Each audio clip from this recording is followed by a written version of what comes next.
Bismillah ar-Rahman ar-Rahim. In the name of Allah, the Beneficent, the Most Merciful. I'd like to welcome you, dear viewers, to our series, Contemporary Issues, in which we continue to look at the variety of issues which face the Muslim world today, which are part of the thoughts of the world in general, where the non-Muslim world looks at the Muslim world and questions the practices. In our previous segment, we began looking at criminal justice, the criminal justice system in Islam. We looked at the issues of murder and how Islam treats it and addresses it. In this segment, we're going to be looking at theft, the issue of what to do when somebody steals. Muslims are noted for chopping off hands, or oftentimes in the media they will say hacking off hands, as if Muslims will take a saw, a hacksaw, and saw off people's hands. Of course, it's not done in this way, but this is the media hype to give the impression of savagery amongst Muslims, that this is how they deal with the crimes. The fact is, yes, according to Islamic law, it is mentioned in the 5th chapter of the Qur'an, verse 38, Allah says there, "As for thieves, both male and female, cut off their hands as recompense for their deeds and an exemplary punishment from Allah." This is there. We have no doubt about it. Islam prescribes the amputation of the right hand of a person who steals. But there are conditions. There are conditions. It's not just applied, to anybody under any circumstance at any time. At one point, we have to start off with the issue of the times. If there are times of starvation, famine, there is some kind of tragedy in the society, people are in states of desperation, when a person steals under these circumstances, just to survive, then the law is not going to be applied. The law will be suspended during those periods. Secondly, if a worker stole from his boss who withheld his pay, for example, then again, the law will not be applied because he's stealing what is really his. Thirdly, if what he takes is considered to be public property, a person steals, for example, the fittings or rugs from a mosque or public transport, something like this, it's wrong.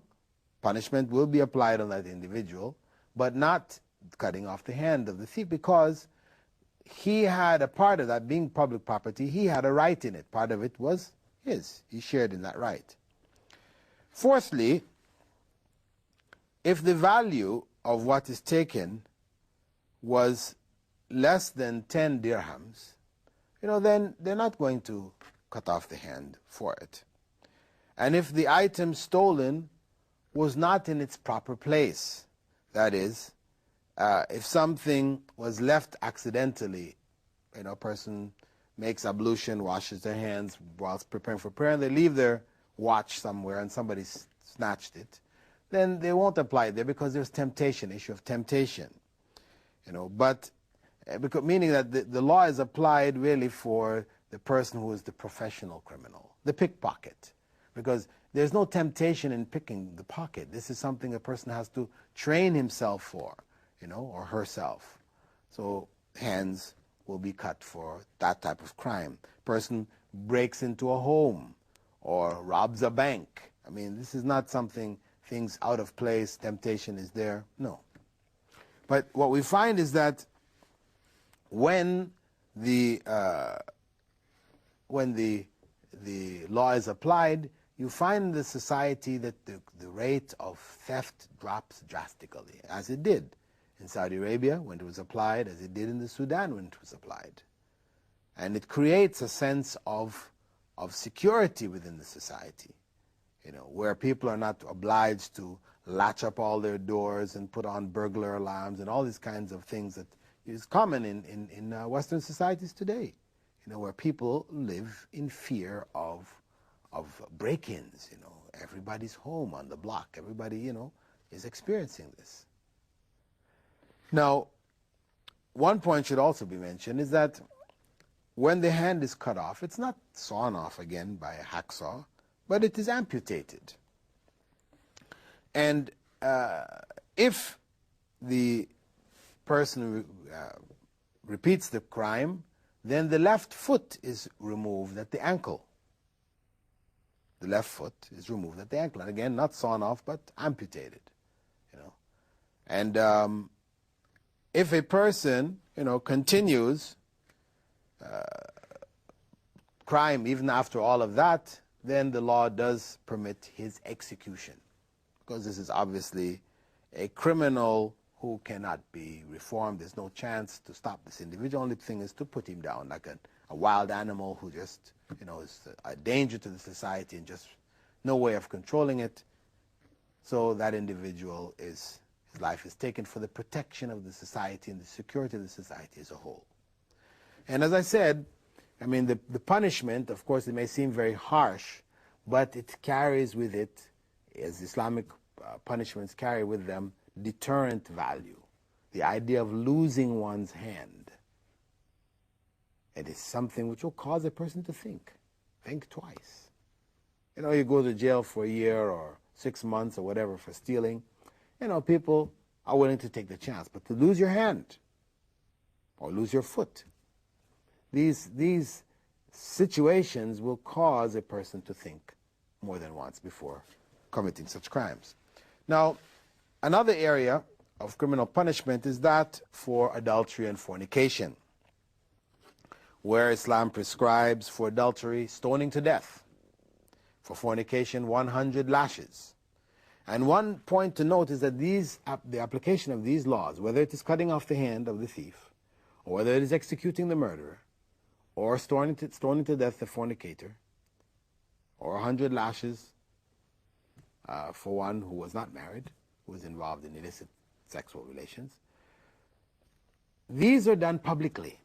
The law prescribes that people from the believers should be present to observe it. Not for entertainment. The idea is not for entertainment of the public, but for them to see Allah's laws in application. And the sight of it helps to enforce or to reinforce in the minds of the people, that God's laws are being applied and we should avoid these kinds of crimes. And Western law used to be applied that way also. It used to be applied publicly. The criminal was executed publicly. However, when it shifted to punishment done inside of a dungeon, inside of a prison, nobody sees it, it's only a statistic in the paper, so-and-so was executed for this crime, then it doesn't have that deterrent effect that it would if it were done publicly. Of course, it still has some, but the impact is not as great. And this is why this is a condition for the application of Islamic law, that it be done publicly.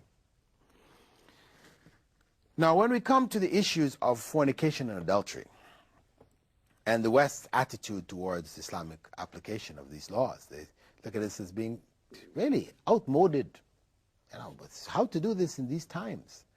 The reason for this is that there has been a change in moral standards in the West.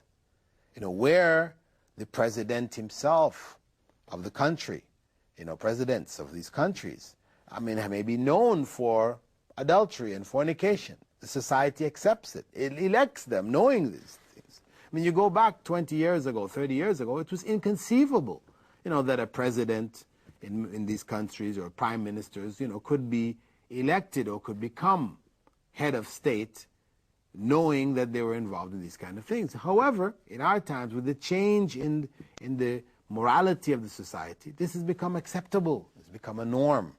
So naturally, in a society where adultery and fornication have become norms, they're accepted, nobody questions it, it causes the breakup of marriages and things like this. However, it's been decriminalized. It's no longer a crime because it's consenting adults. Consenting adults are involved in it, and this is the principle which governs the rightness and wrongness of sexual relations. As long as they say, it's between consenting adults, then really the society has no business to punish them or to be involved. To punish them or to get involved in their affairs is on the basis of religion. It's religion which says, no, this shouldn't take place, etc. And according to Western systems now, they're secular. which means that religion has no place to play in the application of law. So, with this kind of an attitude, where we are evolved beings, our great-grandparents were monkeys, well, monkeys don't have any problems in fornication. We don't even see issues of adultery because they don't get married. So why should we be making all of this? I mean, it's something which we have introduced. We're really only animals anyway, so no big deal. So the idea now of punishing somebody for this is something abhorrent in many Western systems. I'm not saying that every single individual in the West holds these views. In fact, there are many people in the West who are very much saddened, sickened by the changes in the moralities of the society. But I'm just talking about the system and as it is portrayed through the media and through the international political systems, whether it is through the UN or whatever. These attitudes are being promoted, especially promoted in the Muslim world, where there is a resistance to this kind of thinking and this kind of approach to life. However, when we go back to the actual application of this law within the Muslim system, we have to recognize that this application is not just across the board. Somebody accuses somebody of fornication or adultery and all of a sudden the law is being applied. No. Islamic law requires that there be 4 witnesses for the application of this law, whether it's lashing because it's fornication, people who are not married, or it's stoning to death in the case of adultery where people are having illicit sex who are married. These laws are not applied unless there are 4 witnesses, 4 people who have seen them in the act, and 4 reliable witnesses, not just anybody you pull out of the woodwork, you can pay them some money, but people who are known to be just and righteous people in the society. They're not known to be corrupt and these type of things. So without those 4 witnesses, the law cannot be applied. And because of that, the number of cases of people stoned to death and lashed for adultery, very few. Over the last 1,400 years of application of Islamic law, from the time of the Prophet, may God's peace and blessing be upon him, until today, very, very few cases. They can be counted, within the 10s and the 20s. Why? Because the evidence for it is very difficult to establish. Now, what is the evidence? The evidence has to be a confession. People confess. They're caught and they confess. Or a woman gives birth to a baby. She becomes pregnant. Her husband is away. He's out of the country. He's been out of the country for the last 9 months, and she's delivering a baby. These are the signs. So where there's clear evidence, then the law will be applied. But accusation is not sufficient. The woman, for example, who, she is caught, she's pregnant, she points the finger and says, he did it. They're not going to, they'll question him, did you do it? If he said no, they cannot apply the law. Why? Because she could be pointing at somebody she doesn't like. Maybe it's not that person at all. But, the person who was involved, who she loves, she wants to save him, but there's somebody she'd like to get back, and so she says, he did it. And in fact, he didn't. So these kind of accusations, not acceptable. In fact, from Islamic law perspective, if you accuse somebody and you don't have these witnesses, then you are lashed 80 lashes publicly.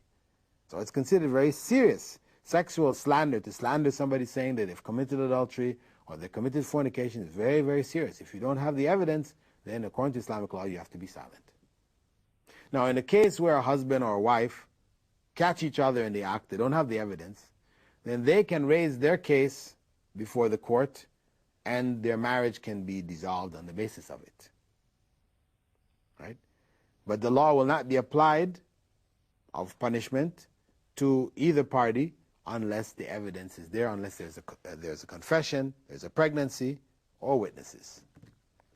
So basically, the law is a deterrent. As we said, it's rarely applied, but it's a deterrent, something to discourage people. And as a result of that, you find that the rate, is quite low in Muslim countries in general. I mean, when we go back and we look at public displays of affection, which have become a norm in Western societies, where people hold hands, they kiss and hug each other publicly in the society, and I mean, you go to a park, etc. in the West, I mean, you don't know what you could find happening there. You go there with your family, sometimes it's very embarrassing, because this has become a norm. People don't feel anything wrong with it, shaking the hands of your guests, female guests, his man comes with his wife, shaking her hand, even kissing the wife of somebody else. I mean, it's considered part of normal social, etiquette in the West. Whereas from an Islamic perspective, this is discouraged. It's discouraged, strongly discouraged. Why? Because these kinds of interactions can lead to corruption, and we have people, especially people getting together, in states where they're involving using alcohol, things like this. It's very easy for the limits to be broken. There's a case a few months back, of a couple, a man and a woman. They met each other. They're flying from New York to London. They didn't know each other. They happened to be sitting next to each other in business class. They have a few drinks. Next thing you know, they're involved in these activities, cover themselves with a blanket. People around them are saying, stop, stop. The stewardesses are coming, stop, stop, don't do this. So they went on through it. Of course, when they arrived, they were arrested. But something like this, public, sexual intercourse in public, in front of people like this, I mean, this happens. I mean, this because of this relaxation, this moral decadence which has spread, where these kind of practices, though maybe objected to in this instance, but people are going to movies and watching this.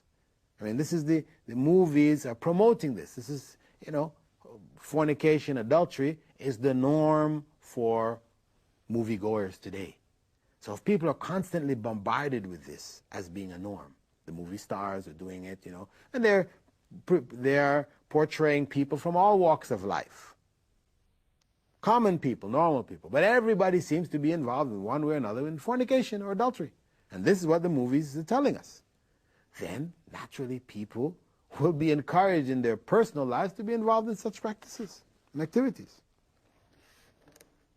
So, Islam looks at the family structure as being very important. As in the case of theft and the cutting off the hands of the thief, security of the society is looked at as very important.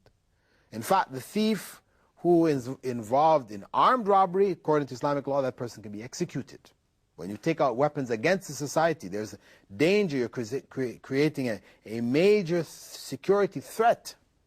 In those circumstances, such people may be executed. Rape, weapons are taken out and people are forced. It's death. This is to keep this kind of harm from the society and maintain a level of security. Similarly, for the sake of the family, protection of the family. Family is the core of the society. Once that breaks down, you're finished. So in order to protect that family, the laws are very strong. Islam encourages, marriage early. It permits polygamy. All of the things that are there. Divorce is not inaccessible. So where people have problems, etc., these things can be worked out. There are other options for them. So beyond that now, any kind of illicit sex from Islamic perspective is considered a grave crime. And as such, the punishment is very, very grave. And I should mention, as we close, that the punishment for adultery is not something which Islam introduced, meaning the Prophet Muhammad ﷺ introduced it. This is found in Mosaic law also. It's been around. It's not something newly introduced. Islam revived it, brought it back to the forefront, and established it and has kept it alive until today, where in other societies it has been lost. The idea is now considered outmoded. With that, dear viewers, I'd like to thank you for being with us in this segment of our program, Contemporary Issues. I hope that some light has been shed on these issues for you, that you can better understand the Islamic stance in regards to these issues and how they are relevant today and how society still will benefit from it and will continue to benefit from it until the last day. With that, dear viewers, I'd like to bid you farewell. Assalamu alaikum wa rahmatullahi wa barakatuh.